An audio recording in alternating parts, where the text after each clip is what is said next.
Calling from a 720 area code. Who's this? This is James from Denver. James from Denver. What's on your mind? Hi. I've called in before. I'm in recovery, I guess. I don't really like that term, but I dealt with opiate addiction when I was younger, and I just have a few comments with that interview.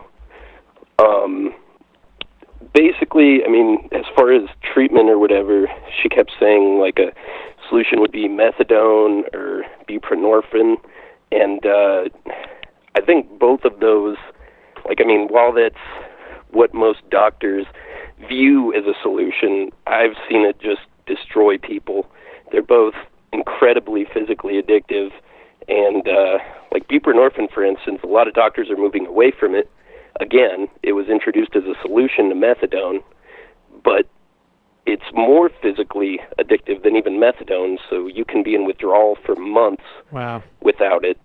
Yeah, and so what, yeah, from your perspective, like, what is there an answer, or is it just you got to be careful, or what? Well, I mean, that book, Chasing the Scream, really kind of helped shape my mind to better understand it. Johann Hari. And get better myself. Yeah, exactly. Personally, I don't think calling yourself an addict every day or anything like that, at meetings. So some people get help from that, but I feel like it puts you in a box. This is a social construct we've created. What you're doing is you're coping with something wrong in your life by using a substance. I don't think it's anything genetic in your brain or anything like that. I just think you've got to find different mechanisms. Like, I'm a musician, and I just focus a shitload on my music now. I don't hang out with drug addicts. Right. And like, rehabs are so unregulated and whatnot. I feel like a lot of families will just, like, if they have a family member who's addicted, they'll think that's a solution, and they just really get taken advantage of, because a lot of these places, they barely watch them. The employees don't really have training, and even the actual medical training is kind of useless too, because their solution is buprenorphine, whatever. So I think it's good to get out, get more into physical activity, have support, have something like that.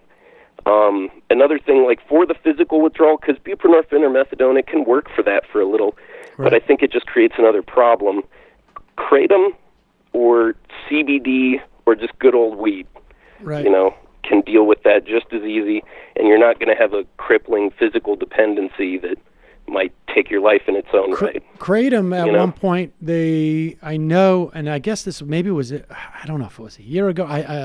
Time is completely dilated for me, but Kratom was nearly was under threat from the government, but I think it's like I think it's okay so. now. Yeah, in a rare moment of backing down.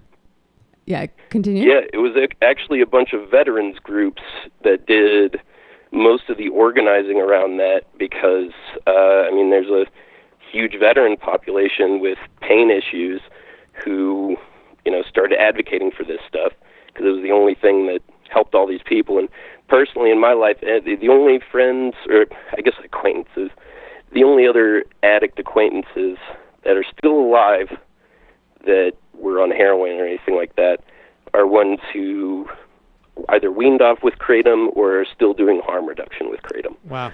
So, that's my evidence, and I've been in that. So, yeah. If I may, Samantha, I prefer veterans that don't need Kratom. James. Fucking A. Thanks for the call, man. Keep playing on instruments. Yeah, Baba Booey, Michael Brooks. There you go. Baba Booey.